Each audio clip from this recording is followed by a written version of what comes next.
ഓം ശ്രീ ഗണേശ ശാരദാ ഗുരുഭ്യോ നമഃ. ഓം നമശ്ചണ്ഡികായൈ. നമസ്തേ സജ്ജനങ്ങളെ. ശ്രീദേവി മഹാത്മ്യത്തിൽ നിന്ന് വേർതിരിച്ചെടുത്ത 7 പുണ്യശ്ലോകങ്ങളുടെ ശക്തവും സംക്ഷിപ്തവുമായ ഒരു സ്തുതിയാണ് ശ്രീ ദുർഗാ സപ്തശ്ലോകി.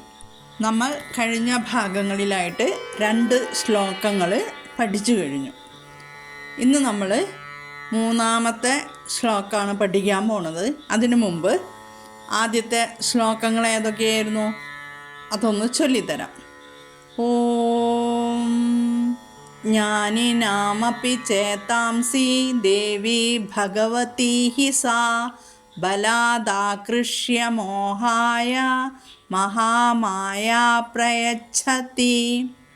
ദുർഗേ സ്മൃതാ ഹരസി ഭീതിമശേഷജന്തോ സ്വസ്ഥൈ സ്മൃതാ മതിമതീവ ശുഭാം ദദാസി. ദാരിദ്ര്യദുഃഖഭയഹാരിണി കാത്വധന്യ സർവോപകാരകരണായ സദാർദ്രചിത്ത.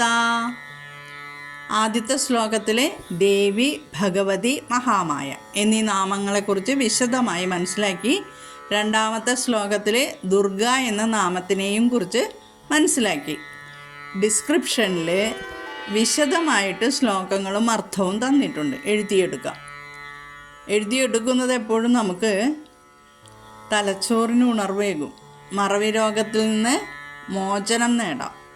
എഴുതുമ്പോൾ കൈകൾക്കും നല്ലതാണ്, അതുകൊണ്ട് എഴുതിയെടുക്കുക കേട്ടോ. ഇന്ന് നാം 3-ാമത്തെ വളരെ പ്രസിദ്ധമായ നാമം, എല്ലാവരും അമ്മയെ സ്തുതിക്കുന്ന ഒരു ശ്ലോകമാണ് വിശദീകരിക്കാൻ പോകുന്നത്. ഇനി വരുന്ന 5 ശ്ലോകങ്ങളും ദേവീ മഹാത്മ്യത്തിലെ 11-ാം അധ്യായമായ നാരായണീ സ്തുതിയിൽ നിന്നും എടുത്തതാണ്. ഈ നാരായണീ സ്തുതി ദേവീ മഹാത്മ്യത്തിലെ 13 അധ്യായങ്ങളിൽ ഏറ്റവും പ്രധാനപ്പെട്ടതെന്ന് വിശ്വസിക്കുന്നു. ശുംഭ നിശുംഭ വധത്തെ തുടർന്ന് ആഹ്ലാദചിത്തരായ ദേവന്മാരുടെ ദേവീസ്തുതിയും അതിന് മറുപടിയായി ഇനിയുള്ള കാലങ്ങളിൽ താൻ ഏതെല്ലാം വിധത്തിൽ അവതരിക്കും എന്ന ദേവിയുടെ പ്രവചനവുമാണ് പ്രധാനമായും 11-ാം അധ്യായത്തിലുള്ളത്. 3-ാമത്തെ ശ്ലോകം നമുക്ക് പഠിക്കാം. സർവമംഗലമാംഗല്യേ ശിവേ സർവാർത്ഥസാധികേ ശരണ്യേ ത്രയംബകേ ഗൗരി നാരായണി നമോസ്തുതേ. സർവമംഗള മാംഗല്യ, ഇവിടെ ലകാരത്തിനും ലകാരത്തിനും അഭേദ്യം കൽപ്പിക്കാത്തത് കൊണ്ട് നമുക്ക് മംഗള എന്ന് പറയാം, മംഗല എന്ന് പറയാം. സംസ്കൃതത്തിൽ മംഗല എന്നാണ് പറയാം. മംഗല മാംഗല്യേ നമ്മൾ പറയും സർവമംഗള മാംഗല്യേ എന്ന്. പിന്നെ മാംഗല്യ എന്നുള്ളത് പാഠഭേദം കാണുന്നുണ്ട്. നമ്മുടെ മലയാളം പുസ്തകങ്ങളിലെല്ലാം മംഗല്യേ എന്ന് പറയുന്നുണ്ട്, സംസ്കൃതത്തിൽ മാംഗല്യേ എന്നാണുള്ളത്. അതുകൊണ്ട് മാംഗല്യേ എന്ന് പഠിക്കാം. സർവമംഗള മാംഗല്യേ, എല്ലാ മംഗളങ്ങൾക്കും മംഗളമായവളെ. ശിവേ, ശുഭസ്വരൂപിണിയായവളെ അല്ലെങ്കിൽ കല്യാണപ്രദയായവളെ. സർവാർത്ഥസാധികേ, എല്ലാ പുരുഷാർത്ഥങ്ങളും, അതായത് ധർമ്മം, അർത്ഥം, കാമം, മോക്ഷം ഇവയാണല്ലോ പുരുഷാർത്ഥങ്ങൾ, അത് സാധിപ്പിക്കുന്നവളെ. ശരണ്യേ, ശരണം പ്രാപിക്കാവുന്നവളെ, അതായത് പ്രാപിക്കാൻ യോഗ്യയായവളെ. അഹങ്കാരം വിട്ട് ശരണം പ്രാപിക്കുന്നതിനെയാണ് ഇവിടെ പറയുന്നത്. ത്രയംബകേ, 3 കണ്ണുകളുള്ളവളെ. ഗൗരി, നിർമ്മലയും പ്രകാശ സ്വരൂപിണിയുമായവളെ. നാരായണി, നാരായണൻ്റെ ശക്തിയായവളെ. സർവവ്യാപിയായ പരാശക്തിയെ. അപ്പോൾ ഇവിടെ നമ്മൾ വിഷ്ണു സഹസ്രനാമം പഠിച്ച അപ്പോൾ മനസ്സിലാക്കിയ നാരായണൻ്റെ ശക്തിയായവളെ. മനസ്സിലായല്ലോ? നമോസ്തുതേ, അങ്ങേക്ക് നമസ്കാരം. ഇതാണ് ഇവിടെ. അപ്പോൾ ലളിതമായിട്ട് അർത്ഥം പറഞ്ഞിട്ടുണ്ടെങ്കിൽ എല്ലാ മംഗളങ്ങൾക്കും ഉറവിടമായ മംഗളസ്വരൂപിണിയെ, എല്ലാ ശുഭങ്ങളും നൽകുന്നവളെ, മനുഷ്യജീവിതത്തിലെ എല്ലാ ലക്ഷ്യങ്ങളും സഫലമാക്കുന്നവളെ, ശരണം പ്രാപിക്കുന്നവരെ രക്ഷിക്കുന്നവളെ, ത്രിനേത്രിയായ ഗൗരീദേവിയെ, നാരായണി, അങ്ങേക്ക് അല്ലെങ്കിൽ അമ്മയ്ക്ക് എൻ്റെ നമസ്കാരം. ഇതാണ് ഇതിലെ ലളിതമായ അർത്ഥം. ഇനി ഈ ശ്ലോകത്തിലെ തത്വങ്ങളിലേക്ക് മനസ്സിലാക്കിയിട്ടുണ്ടെങ്കിൽ ഈ ശ്ലോകം ഒരു സ്തുതി മാത്രമല്ല, ദേവിയുടെ സമ്പൂർണ്ണ സ്വരൂപത്തെ ഒരു ശ്ലോകത്തിൽ ഉൾക്കൊള്ളിക്കുന്നു. സർവമംഗളമാംഗല്യേ, ലോകത്തിൽ കാണുന്ന എല്ലാ മംഗളത്തിൻ്റെയും മൂലകാരണം ദേവിയാണ്. ഉപനിഷത്തുകൾ പറയുന്നത് എല്ലാ പ്രകാശങ്ങളുടെയും പിന്നിലെ പ്രകാശം ബ്രഹ്മമാണ്. അതുപോലെ എല്ലാ മംഗളങ്ങളുടെയും പിന്നിലെ മംഗളം ദേവിയാണ്. നാം എപ്പോഴും ഈ സ്തുതി ചൊല്ലാറുണ്ട് അല്ലേ? അമ്മയെ സ്തുതിക്കുമ്പോഴൊക്കെ ഈ ശ്ലോകം ചൊല്ലാറുണ്ട്. അപ്പോൾ ഇതിലെ ഓരോ വാക്കുകളുടെയും അർത്ഥം മനസ്സിലാക്കാം. ഭക്തിക്ക് ആഴം കിട്ടുന്നത് ജ്ഞാനത്തിലൂടെയാണ്. അർത്ഥം അറിയാതെ ജപിച്ചാൽ പുണ്യമുണ്ട്, അർത്ഥം അറിഞ്ഞ് ജപിച്ചാൽ ഭക്തിയുണ്ട്. അർത്ഥവും വ്യാകരണവും തത്വവും അറിഞ്ഞ് ജപിച്ചാലോ അത് ധ്യാനമാകും. അതുകൊണ്ട് ഓരോ വാക്കുകളും നന്നായിട്ട് മനസ്സിലാക്കി പോകാം നമുക്ക്. ആദ്യം മംഗളം എന്ന വാക്കിൻ്റെ നിരുക്തി ഒന്ന് മനസ്സിലാക്കാം. മംഗ്യത്തെ ഗമ്യത്തെ അനേന ലക്ഷ്മീരിതി ഹി മംഗളം. അതായത് മംഗ്യത്തെ കാക്ഷിക്കപ്പെടുന്ന അല്ലെങ്കിൽ പ്രാർത്ഥിക്കപ്പെടുന്നു, അഭിലഷിക്കപ്പെടുന്നു എന്ന്. ഗമ്യത്തെ പ്രാപിക്കപ്പെടുന്നു അല്ലെങ്കിൽ എത്തിച്ചേരുന്നു. അനേന ഇതിലൂടെ. ലക്ഷ്മീഹി, ലക്ഷ്മീഹി എന്ന് പറഞ്ഞാൽ ഐശ്വര്യം, സൗഭാഗ്യം, ശ്രേയസ്. ഇതി ഇപ്രകാരം മംഗലം, മംഗലം. അതായത് നാം കാക്ഷിക്കപ്പെടുന്ന അല്ലെങ്കിൽ ആഗ്രഹിക്കുന്ന ഐശ്വര്യം, സൗഭാഗ്യം, ശ്രേയസ് ഏതിലൂടെയാണോ പ്രാപിക്കപ്പെടുന്നത് അതിനെയാണ് മംഗലം എന്ന് പറയുന്നത്. അപ്പോൾ സർവമംഗളമാംഗല്യേ എന്നാൽ സകല ഐശ്വര്യങ്ങളിലേക്കും സൗഭാഗ്യങ്ങളിലേക്കും ശ്രേയസ്സുകളിലേക്കും നമ്മെ നയിക്കുന്ന മംഗലത്തിൻ്റെ മൂല സ്വരൂപമാണ് ദേവി എന്ന് സാരം. മനസ്സിലായല്ലോ? അടുത്ത പദം ശിവേ. ശുഭ സ്വരൂപിണിയായവളെ അല്ലെങ്കിൽ കല്യാണ സ്വരൂപിണിയായവളെ. കല്യാണം എന്നാൽ ക്ഷേമം, നന്മ, മംഗളം, ശ്രേയസ് എന്നെല്ലാം അർത്ഥം പറയുന്നു. നന്മയുടെ രൂപമായവൾ, ശ്രേയസിൻ്റെ രൂപമായവൾ, രക്ഷാസ്വരൂപിണി, ഇങ്ങനെയെല്ലാം നമുക്ക് അർത്ഥം എടുക്കാം. ഇനി അടുത്തതാണ് സർവാർത്ഥ സാധികേ. സർവാർത്ഥങ്ങൾ അതായത് 4 പുരുഷാർത്ഥങ്ങൾ: ധർമ്മം, അർത്ഥം, കാമം, മോക്ഷം. ഇവയെല്ലാം ദേവിയുടെ അനുഗ്രഹത്തിലൂടെയാണ് പൂർത്തിയാകുന്നതെന്നാണ് പറയുന്നത്. ശ്രീ ലളിതാ സഹസ്രനാമത്തിലെ 291 നാമമാണ് പുരുഷാർത്ഥപ്രദ. 69 ശ്ലോകത്തിലാണ് ഇത് വരുന്നത്. ധർമ്മത്തിലൂടെ അർത്ഥം സമ്പാദിച്ച് ആ അർത്ഥം കൊണ്ട് ആഗ്രഹങ്ങളെല്ലാം പൂർത്തീകരിച്ച് മോക്ഷം നേടുക. അതാണ് ധർമ്മം, അർത്ഥം, കാമം, മോക്ഷം. സാധകൻ്റെ എല്ലാ ലക്ഷ്യങ്ങളും പൂർത്തിയാക്കി അവസാനം മോക്ഷത്തിലേക്ക് നയിക്കുന്ന പരാശക്തിയാണ് അമ്മ. അതാണ് സർവാർത്ഥ സാധികേ എന്ന് പറയുന്നത്. അടുത്ത നാമം ശരണ്യേ. ശരണം പ്രാപിക്കാൻ യോഗ്യയായവളെ. അതായത് അഹങ്കാരം വിട്ട് ശരണം പ്രാപിക്കുന്നതിനാണ് ശരണ്യേ. നമ്മുടെ ആത്മീയ ജീവിതത്തിലെ ഏറ്റവും വലിയ സത്യമാണ് അല്ലേ? അഹങ്കാരം വിട്ട് ശരണം പ്രാപിക്കൽ. ദേവി ശരണാഗത വത്സലയാണ്. ഇനി ത്രയംബകേ, ത്രയംബകേ അതായത് 3 കണ്ണുകളോട് കൂടിയവളെ. അപ്പോൾ 3 കണ്ണുകൾ ഏതാ? ഇടത്ത് കണ്ണ് ചന്ദ്രൻ, വലത്ത് കണ്ണ് സൂര്യൻ, നടുവിൽ നെറ്റിക്കണ്ണെന്ന് പറയും അത് അഗ്നി. സൂര്യൻ പ്രകാശവും പ്രവർത്തന ശക്തിയും നൽകുന്നു. അഗ്നി അജ്ഞാനത്തെ ദഹിപ്പിക്കുന്ന ജ്ഞാനാഗ്നിയാണ്. ചന്ദ്രനോ ശാന്തിയും അമൃതത്വവും നൽകുന്നതാണ്. തന്ത്രശാസ്ത്രത്തിലും ശ്രീവിദ്യാ സമ്പ്രദായത്തിലും അമ്മയുടെ 3 കണ്ണുകൾ വളരെ ഗഹനമായ അർത്ഥങ്ങളാണ് സൂചിപ്പിക്കുന്നത്. ഇത് വെറും സൂര്യൻ, ചന്ദ്രൻ, അഗ്നി എന്ന ബാഹ്യവ്യാഖ്യാനം മാത്രമല്ല. 3 കണ്ണുകൾ ദേവിയുടെ 3 പ്രധാന ശക്തികളെയാണ് സൂചിപ്പിക്കുന്നത്. ഇച്ഛാശക്തി, അതായത് സൃഷ്ടിക്കുവാനുള്ള സങ്കല്പം, ജ്ഞാനശക്തി, അറിയാനുള്ള ശക്തി, ക്രിയാശക്തി, പ്രവർത്തന ശക്തി. അങ്ങനെ ലോകസൃഷ്ടിയും നിലനിൽപ്പും സംഹാരവും ഈ 3 ശക്തികളിലൂടെയാണ് നടക്കുന്നത്.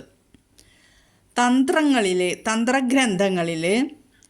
ഇടത് കണ്ണ് നേരത്തെ പറഞ്ഞ മാതിരി ചന്ദ്രൻ, വലത് കണ്ണ് സൂര്യൻ, നെറ്റിക്കണ്ണ് അഗ്നി. അതായത് ചന്ദ്രൻ ശാന്തിയും അമൃതത്വവും നൽകുന്നു, സൂര്യൻ പ്രകാശവും പ്രവർത്തന ശക്തിയും നൽകുന്നു, അഗ്നി അജ്ഞാനത്തെ ദഹിപ്പിക്കുന്ന ജ്ഞാനാഗ്നിയാണ്. യോഗശാസ്ത്രം പറയുന്നത് മനുഷ്യ ശരീരത്തിൽ 72,000 നാഡികളുണ്ടെന്നാണ്. ഇവ സൂക്ഷ്മ ശരീരത്തിലെ പ്രാണശക്തികളുടെ പ്രവാഹമാർഗങ്ങളാണ്. അവയിൽ ഏറ്റവും പ്രധാനപ്പെട്ട 3 നാഡികളാണ് ഇട, പിംഗള, സുഷുമ്ന. ഇടാനാഡി ചന്ദ്രസ്വഭാവം കാണിക്കുന്നു, പിംഗള നാഡി സൂര്യസ്വഭാവമാണ്, സുഷുമ്ന നാഡി മധ്യമാർഗമാണ്. അമ്മയുടെ 3 കണ്ണുകൾ ഈ 3 നാഡികളുടെ പരമരഹസ്യത്തെയും സൂചിപ്പിക്കുന്നുണ്ട്. ഇനി ഈ 3 നാഡികളെക്കുറിച്ച് പറഞ്ഞു വരുമ്പോൾ പിന്നെ ചക്രങ്ങൾ പറയണം, 6 ചക്രങ്ങളെക്കുറിച്ചൊക്കെ പറയണം. അപ്പോൾ അത് നീട്ടിക്കൊണ്ടു പോകുന്നില്ല ഞാൻ. നമുക്ക് ഈ കണ്ണുകളുടെ കാര്യം പറഞ്ഞിട്ട് നിർത്താം. 3 കണ്ണുകൾ കരുണ, ശക്തി, ജ്ഞാനം. ഈ 3 സംഗമമാണ്, ത്രിവേണി സംഗമം. കരുണ, ശക്തി, കരുണ ചന്ദ്രൻ, ശക്തി സൂര്യൻ, ജ്ഞാനം അഗ്നി, 3 കണ്ണ്. അപ്പോൾ ഇതാണ് അതിൻ്റെ ഗൂഢാർത്ഥം. അപ്പോൾ ത്രയംബകേ എന്ന് നമ്മൾ ജപിക്കുമ്പോൾ നമ്മുടെ മനസ്സിലൊരു ഭാവം സ്വീകരിക്കണം. ഏതാണ്?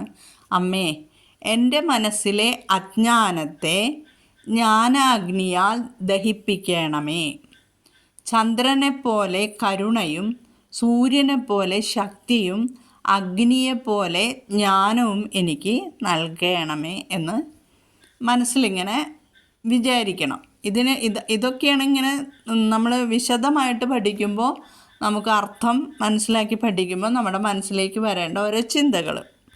അപ്പോൾ 3 കണ്ണുകളുടെ ഏകദേശം കാര്യങ്ങൾ മനസ്സിലായി അല്ലേ?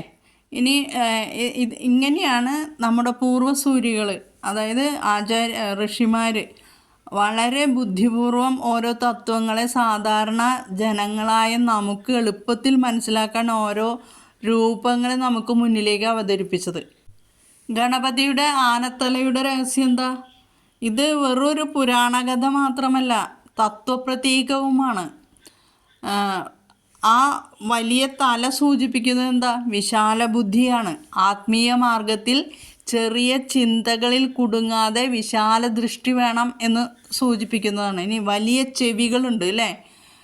അതായത് സാധകൻ കൂടുതൽ കേൾക്കണം, കുറച്ച് സംസാരിക്കണം എന്ന ഉപദേശമാണത്.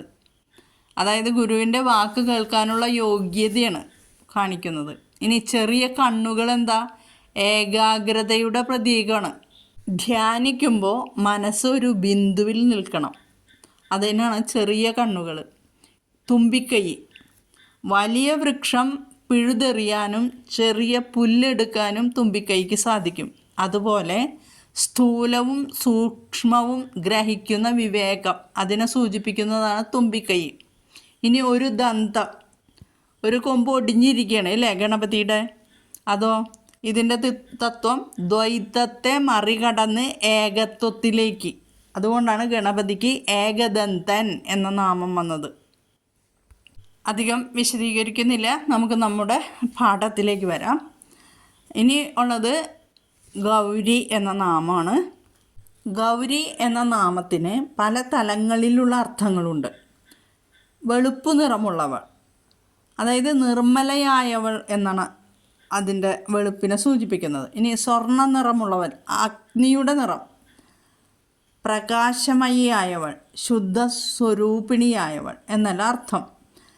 കഠിന തപസ്സിലൂടെ ദേവി ഗൗരവർണം പ്രാപിച്ചതിനാലാണ് ഗൗരി എന്ന് വിളിക്കപ്പെടുന്നത് എന്നും പറയപ്പെടുന്നു. താന്ത്രിക തലത്തിൽ നോക്കിയാൽ അജ്ഞാനത്തിൻ്റെ ഇരുട്ട് നീക്കി ജ്ഞാനത്തിൻ്റെ പ്രകാശം പരത്തുന്ന ശക്തി. അതിനാൽ ഗൗരി ജ്ഞാനപ്രകാശരൂപിണിയാണ്. അടുത്ത നാമം നാരായണി, നാരായണൻ്റെ ശക്തി, നാരായണൻ്റെ ശക്തി സ്വരൂപിണി. സംസ്കൃതത്തിൽ നാര എന്നതിന് പല അർത്ഥങ്ങളുണ്ട്. ജീവജാലങ്ങൾ, സകല ഭൂതങ്ങൾ, ജലം, ശക്തി, അങ്ങനെ. അപ്പോൾ അയനം എന്നാൽ ആശ്രയം, ലക്ഷ്യം, വാസസ്ഥാനം, സങ്കേതം എന്നെല്ലാം അർത്ഥം പറയാം. അപ്പോൾ നാരായണൻ എന്നാൽ സകല ജീവജാലങ്ങളുടെയും ആശ്രയമായ പരമസത്യം. അപ്പോൾ നാരായണി ആ പരമസത്യത്തിൻ്റെ ശക്തി. ഇനി വേറെ ഒരർത്ഥം പറഞ്ഞാൽ നാര എന്നതിൻ്റെ അർത്ഥം ജീവജാലങ്ങൾ എന്നെടുക്കാം.